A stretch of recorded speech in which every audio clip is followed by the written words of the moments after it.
So the wait is finally over. The Packers came in with the number 13 pick and selected edge rusher Lukas Van Ness from Iowa. So the newest Packer is Lukas Van Ness, edge rusher. And coming up at pick number 13, I was debating, are we actually going to come in and draft Jackson Smith-Njigba? He was still on the board. No tight end had been taken. Dalton Kincaid was still there. Michael Mayer was still there. Darnell Washington was still there. But Brian Gutekunst decides to come in and solidify the Packers' defense, solidify the edge rusher position. And I think when we look at the Packers' needs, edge rusher definitely is a position of need with Rashawn Gary and his ACL tear. We don't know how soon he'll be back in 2023. Preston Smith is getting a little bit up there in age, and I think we're lacking depth at edge rusher, and the Packers' defense the past couple of years has still struggled against the run.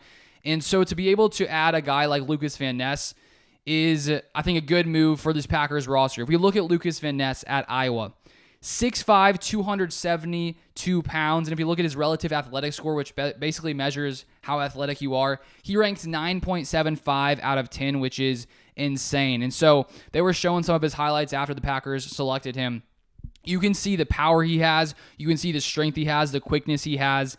And so to be able to get a guy of his caliber to add to this edge rusher room, I think is going to, really help Joe Barry in this defense, because there have been struggles on defense over the past couple seasons that I think the Packers haven't quite lived up to the potential that many of us thought, they had. And so even though I definitely think we need to use a lot of these other draft picks to help Jordan Love, to add some receivers, to add a tight end, to potentially add some offensive linemen, Brian Gutekunst decides to come in and draft a defensive player. And this has been a pattern of Brian Gutekunst since he came in as Packers GM back in 2018. Besides drafting Jordan Love in the first round back in 2020, every other first-round pick by Brian Gutekunst has been a defensive player, and that continues once again with Lukas Van Ness. So I want to read here a little bit of a scouting report to give us Packers fans a little bit of an idea of who Lukas Van Ness is, the kind of player he is. And this is from Dane Brugler of The Athletic. Here's what he had to say. He says this: coming off the bench at Iowa, Van Ness was primarily an edge rusher and defensive coordinator Phil Parker's four-man front, but he also saw significant snaps inside over the B-gap. The Iowa coaches reward seniority, so John Wagner and Joe Evans started at defensive end last season, but Van Ness had more defensive snaps than either and led the Hawkeyes in tackles for loss and sacks. Regardless of alignment, Van Ness has high-end tools with his length and play strength, which allow him to wear down blockers as a pass rusher or stack, locate, and play off blocks in the run game. A hockey player most of his life, he credits his time on the ice for developing his balance, urgent play style, and competitive toughness. Overall, Van Ness coached up with his pass rush construction and overall pacing, but he is an ascending player and competes like a grizzly bear with his fierce power and explosive twitch. He has the upside of an impactful NFL starter with inside/outside versatility, regardless of scheme.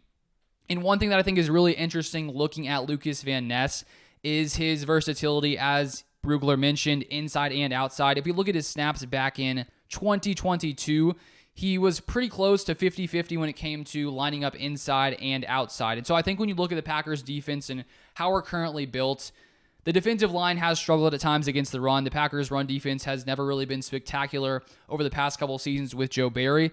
And when we look at some of the Packers offseason, or some of the people we lost this offseason, we lost Jaron Reed, who was playing a lot of snaps at D-line. We also lost Dean Lowry, who has been a staple of the Packers' interior defensive line over the past few seasons. And so before this pick happened, we had, Kenny Clark on the inside, Devontae Wyatt, who will be coming into year 2, and then also TJ Slayton. But there was a lack of interior depth as well. And so the fact that Lukas Van Ness can also play inside, I think gives the Packers the ability, to still play Preston Smith and Rashawn Gary on the outside when Gary's fully healthy. And they could also decide to bring in Lukas Van Ness to play inside. So we could stack up potentially Preston Smith.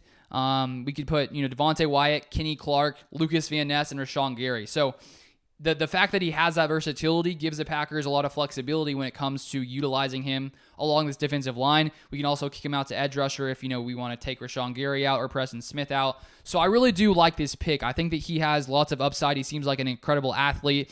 And just to imagine him at 6'5", you can, watch some of his highlights. You see just how big and how physical he is. So to be able to put him in the interior has to be a big add for this Packers run defense, which has struggled over the years. And then you add that to his ability when it comes to rushing the passer. I think that this is a great pick by Brian Gutekunst. And I know that Receiver would have been maybe slightly more exciting. Maybe a receiving tight end would have been slightly more exciting with the number 13 pick. But over the years, the Packers have been very, very good at drafting receivers outside of round 1. Christian Watson last year. Devontae Adams was a second-round pick. Jordy Nelson was also a second-round pick. So I assume the Packers will, draft a receiver, potentially tight end in round 2. But they come in, solidify the defense, which definitely edge rusher, big need. And so I'm as a Packers fan, I'm happy with this pick. I think that it's a very solid pick, and I'm excited to see what Lukas Van Ness can do in this Packers defense, even in his first season. And of course, it'll take years to develop into what he can be. But I really like the prospects of Lukas Van Ness in this Joe Barry defense. But feel free to give your thoughts, your comments on what you think about this pick. Do you wish the Packers would have come in and drafted Jackson Smith-Njigba? Because I do think that would have made, the fact that he was sitting there were questions as to, if he would be there at 13 for the Packers. And of course, with Jordan Love coming in in his first season, to be able to add a receiver like that would have been huge. To be able to add a slot guy who can, pair up alongside with Christian Watson on the outside, Romeo Doubs on the outside, to add Jackson Smith-Njigba, who's an incredible route runner, would have been nice. Would I have preferred it? Maybe, but I don't think this is a bad pick. I don't think in any way this is a bad pick. I think that it's a smart pick. The Packers really do need to add on the defense.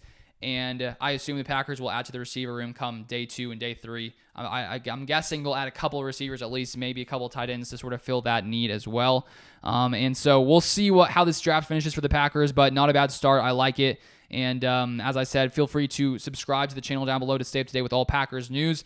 But that is it for my thoughts on round 1 for the Packers. I appreciate you guys watching as always, and I'll see you guys next time.